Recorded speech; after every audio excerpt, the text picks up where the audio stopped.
Hello guys, welcome to my YouTube channel fortune fund. मेरे YouTube channel fortune fund में आप सभी का स्वागत है। तो गाइस, आज हम रिव्यू करेंगे axis mid cap fund direct plan का। अगर आप मेरे चैनल पर नए हैं और चाहते हैं कि म्यूचुअल फंड से रिलेटेड वीडियो आपको मिलती रहे तो प्लीज़ सब्सक्राइब कर लीजिए मेरे चैनल को और बेल आइकन को दबाना ना भूलें, ताकि जैसे ही मैं अपनी वीडियो अपलोड करूं आपको नोटिफिकेशन आ जाए। और अगर आप चाहते हैं कि मैं किसी फ़ंड का रिव्यू करूं तो प्लीज़ कमेंट बॉक्स में उस फ़ंड का नाम मेंशन कर दीजिए। अगर मेरे पास डाटा अवेलेबल होगा तो मैं उस फ़ंड का रिव्यू ज़रूर करूंगा।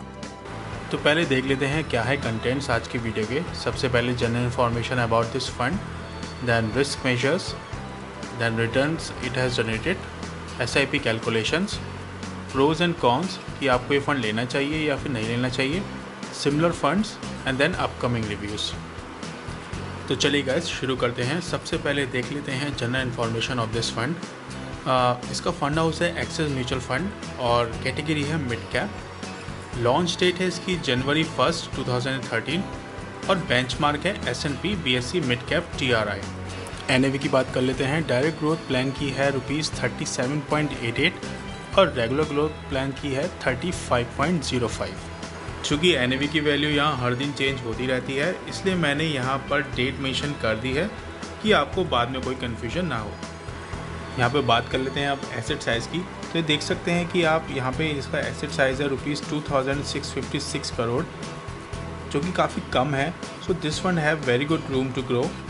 मिनिमम इन्वेस्टमेंट आप कर सकते हैं ₹1000 से SIP में, और इसका एक्सपेंस रेशो है रेगुलर का 2.23% और डायरेक्ट का है 0.85%। तो यहाँ पर क्लियरली विजिबल है कि डायरेक्ट प्लान का एक्सपेंस रेशो काफ़ी कम है रेगुलर प्लान के। तो यहाँ पर मैं आपको एक सजेशन देना चाहूँगा कि आप जब भी किसी म्यूचुअल फंड में इन्वेस्ट करें then always go for the direct plan, because the expense ratio of the direct plan is always less than the regular plan. Exit load की बात कर लेते हैं। For units in excess of 10% of the investment, 1% will be charged for the redemption within 365 days. तो चलिए guys, अब देख लेते हैं रिस्क मेजर्स। सबसे पहले देखते हैं मीन वैल्यू को, जो कि है 14.78, which is greater than 10.30 and 10.74। तो यहाँ पे क्लियरली विजिबल है कि फंड ने बेंचमार्क और कैटेगरी को दोनों को ही आउट परफॉर्म किया है और निकाल के दिया है पिछले 3 साल में 14.78% का रिटर्न। सेकेंड रिस्क मेजर है स्टैंडर्ड डेविएशन। स्टैंडर्ड डेविएशन से आपको पता चलता है कि आपका फंड कितना वॉलेटाइल है या कितना रिस्की है। तो यहाँ पर आप देख सकते हैं कि वैल्यू है 13.65, which is less than both benchmark and category. इसलिए ये फंड कम रिस्की है कैटेगरी और बेंचमार्क दोनों से। थर्ड रिस्क मेजर है शार्प रेशो।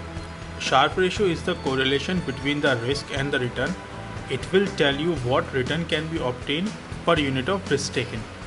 तो यहाँ पर आप देख सकते हैं कि वैल्यू है 0.64, which is greater than both category and the benchmark। तो यहाँ पर आपको ज़्यादा रिटर्न मिलेगा पर unit of risk taken as compare to the benchmark and the category.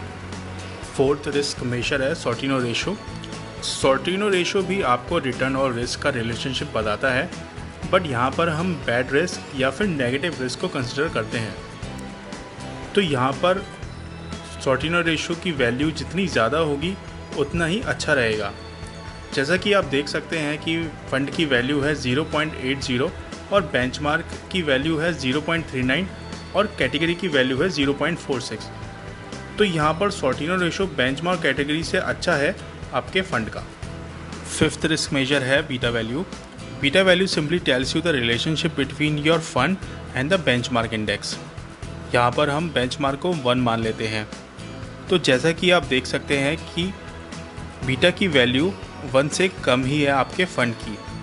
तो यहाँ अगर इंडेक्स गिरेगा तो आपका फंड भी गिरेगा, लेकिन उसकी वैल्यू उतनी नहीं होगी, और अगर इंडेक्स ऊपर जाएगा तो आपका फंड भी ऊपर जाएगा, बट वो इंडेक्स वैल्यू से कम ही होगा। फाइनली बात कर लेते हैं अल्फ़ा वैल्यू की। अल्फ़ा वैल्यू आपको सीधा सीधा फंड मैनेजर की कैपेबिलिटी को बताता है कि वॉलेटाइल मार्केट में स्टॉक पिकिंग डिसीजंस। मोटिवेशन मिलता है एक लाइक से और एक सब्सक्राइबर से। तो अगर आप ऐसा करेंगे तो फिर मेरे को बहुत अच्छा प्रोत्साहन मिलेगा और मैं ऐसे ही म्यूचुअल फंड से रिलेटेड वीडियो बनाता रहूँगा। तो चलिए गाइस, अब देख लेते हैं रिटर्न्स को। आगे बढ़ने से पहले मैं आपको एक सजेशन देना चाहूँगा, आप जब भी किसी फंड में निवेश करें then always go for the direct plan, क्योंकि डायरेक्ट प्लान में आपको रिटर्न्स हमेशा अच्छे मिलेंगे as compare to the regular plan. तो चलिए गाइस देख लेते हैं। यहाँ पे 1 महीने का रिटर्न है -2.50, 3 महीने का रिटर्न है -2.19, 1 साल का रिटर्न है 1.25, 3 साल का रिटर्न है 11.98 और 5 साल का रिटर्न है 13.04। तो यहाँ पे क्लियरली विजिबल है कि फंड ने 5 साल में आउट परफॉर्म किया है दोनों ही बेंचमार्क और कैटेगरी को, और 13.04 का रिटर्न निकाल के दिया है।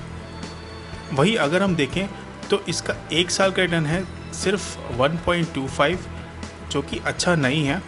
तो इसलिए अगर आप जब भी इस फंड में निवेश करें तो always go for the long term, at least for 5 years और मोर देन दैट। तो चलिए गाइस अब बात कर लेते हैं इन्वेस्टमेंट SIP कैलकुलेशंस के बारे में। मान लीजिए आप मंथली इस फंड में इन्वेस्ट कर रहे हैं 10,000 rupees over a period of 5 years, तो आपका टोटल अमाउंट इन्वेस्टेड हो गया 6 lakh rupees, which will turn into 7,89,314 rupees after a period of 5 years। तो आपका ओवरऑल गेन हो गया 1,89,314 rupees, so near about 2 lakh rupees। So it's a very good return this fund has generated over a period of 5 years। तो चलिए guys अब बात कर लेते हैं प्रोज एंड कॉन्स के बारे में। सबसे पहले देख लेते हैं प्रोज। इस फंड का एक्सपेंस रेशो काफ़ी कम है डायरेक्ट प्लान का 0.85%, which will be helpful in growing your returns. Second point देख लेते हैं, returns are higher than the benchmark. जैसा कि अभी आपने पीछे देखा, इस फंड ने काफ़ी अच्छी परफॉर्मेंस दी है over a period of 5 years और आउट परफॉर्म किया है बेंचमार्क को।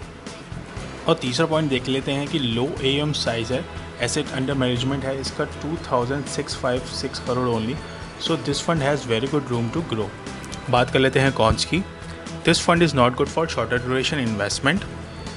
जैसा कि आपने पीछे देखा था कि रिटर्न सेक्शन में कि इस फंड का 1 साल का रिटर्न था 1.25%, which is not good.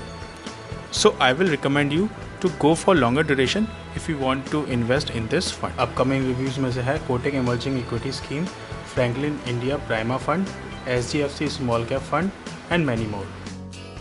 Thanks for watching this video guys. I hope you like this video. Also please subscribe to my channel and press the bell icon. Thank you very much.